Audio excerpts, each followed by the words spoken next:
اللهم صل على محمد وآل محمد. اعوذ باللہ من الشیطان الرجیم. بسم اللہ الرحمن الرحیم. اللہم صل علی محمد و آل محمد.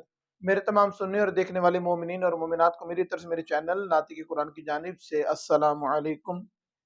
حضرت سلیمان محمدی روایت کرتے ہیں کہ مجھے جناب سرور کائنات حضرت محمد مصطفیٰ صلی اللہ علیہ وسلم نے 7 نصیحتیں فرمائیں جن کو میں نے پوری زندگی کبھی نہیں چھوڑا. وہ نصیحتیں کون سی تھیں؟ جناب سلمان فرماتے ہیں کہ وہ نصیحتیں یہ تھیں کہ سب سے پہلے جناب سرور کائنات صلی اللہ علیہ وسلم نے ارشاد فرمایا کہ سلیمان، جب بھی نظر کرنا، جب بھی کسی کو دیکھنا تو اپنے سے کم تر کو دیکھنا، کہ اپنے سے کم تر کو دیکھو گے تو آپ کے اندر خدا کا شکر جو ہے وہ باقی رہے گا. مثلا کسی شخص کے پیر میں جوتا نہیں تھا اور وہ کفران نعمت کر رہا تھا کہ خدا نے دنیا کو اتنا عطا کر دیا، لوگوں کو کاریں دے دیں، لوگوں کو کوٹھیاں اور بنگلے دے دیے، لیکن میرے پاس اتنا نہیں کہ میں پیر میں جوتا پہن سکوں. یہ کہتا ہوا جا رہا تھا، اپنے دل میں سوچ رہا تھا کہ کیا دیکھتا ہے کہ ایک فقیر ہے، بھیک مانگ رہا ہے، اس کے دونوں پیر ہی موجود نہیں ہیں. تو فوراً خدا سے توبہ کرتا ہے اور شکر ادا کرتا ہے کہ خدایا تیرا شکر ہے، میرے پاس جوتا نہیں ہے مگر تیری دی ہوئی نعمت میرے پیر تو سلامت ہیں کہ جس سے میں چل سکتا ہوں، کام کر سکتا ہوں. جب بھی نظر کرنا اپنے سے نیچے والے کی طرف دیکھنا. اور دوسری نصیحت جناب سلیمان کو یہ جناب سرور کائنات حضرت محمد مصطفیٰ صلی اللہ علیہ وسلم نے فرمائی کہ سلیمان، اپنے سے اوپر والے کی طرف نگاہ نہ کرنا، اپنے سے اوپر والے کو نہ دیکھنا.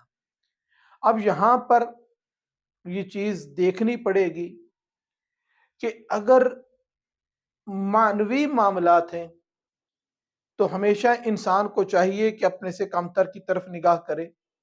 اگر روحانی معاملات ہیں تو ہمیشہ اپنے سے اوپر کی طرف نگاہ کرنی چاہیے. اپنے کو ہی اوپر نہیں سمجھ لینا چاہیے، اپنے کو ہی سب کچھ نہیں سمجھ لینا چاہیے. مثال کے طور پہ جیسے ابھی پچھلے دنوں جو شب گزری ہے لیلۃ الرغائب کی، کہ اپنے پہ فخر کرنا کہ میں نے لیلۃ الرغائب کی نماز ادا کی ہے، اعمال کیے ہیں، روزہ رکھا ہے.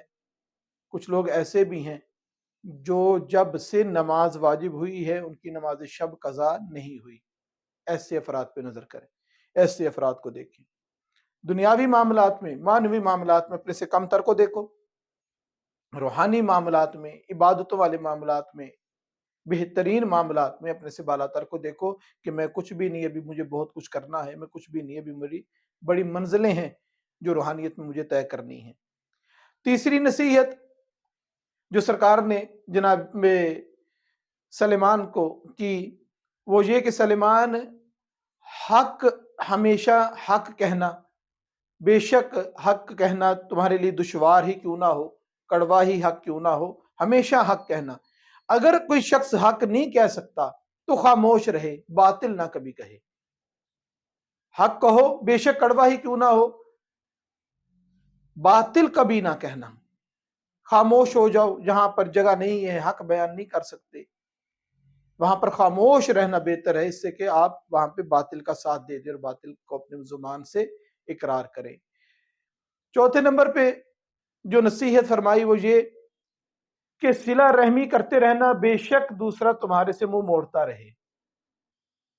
صلہ رحمی کے بہت زیادہ احکامات ہیں محمد علیہ محمد علیہ السلام کی تعلیمات میں، کہ جو شخص چاہتا ہے کہ میری عمر دراز ہو اس کو چاہیے کہ صلہ رحمی کیا کرے. جناب سلیمان فرماتے ہیں کہ میں نے کبھی زندگی میں اس چیز کو نہیں چھوڑا جو جناب سرور کائنات نے مجھے نصیحت کی. اس کے بعد مزید جناب سلیمان بیان کرتے ہیں کہ جناب سرور کائنات نے مجھے یہ نصیحت کی کہ سلیمان، فقراء کے ساتھ ہمیشہ دوستی رکھو اور ان کے ساتھ اٹھو بیٹھو، کیونکہ ایسا کرو گے تو تمہارے اندر عاجزی اور انکساری باقی رہے گی. اور چھٹی نصیحت جو سلیمان کو کی، سلیمان فرماتے ہیں کہ جناب رسول خدا نے ارشاد فرمایا کہ اے سلیمان، لوگوں سے طلب نہ کرو اپنی حاجت کو، جتنا ممکن ہو سکے اپنی حاجت کو لوگوں سے طلب نہ کرو۔ اور ساتویں نصیحت جو سلیمان بتاتے ہیں کہ رسول خدا نے مجھے کی، وہ یہ کہ سلیمان، لا حول ولا قوت الا باللہ کا ہمیشہ ورد کرتے رہو، اس کا ذکر کرتے رہو، کیونکہ یہ جنت کے خزانوں میں سے ایک خزانہ ہے۔ پروردگار سے دعا ہے کہ خدا ہم کو بھی ان تمام نصیحتوں پر، جو ہماری زندگی کو سنوارنے کے لیے، ہماری آخرت میں کام آنے کے لیے ہمارے لیے ضروری ہیں، جو جناب سلیمان کے ذریعے ہم تک پہنچی ہیں، پروردگار ہمیں ان پر عمل کرنے کی توفیق عطا فرمائے۔ وما علینا الا البلاغ المبین۔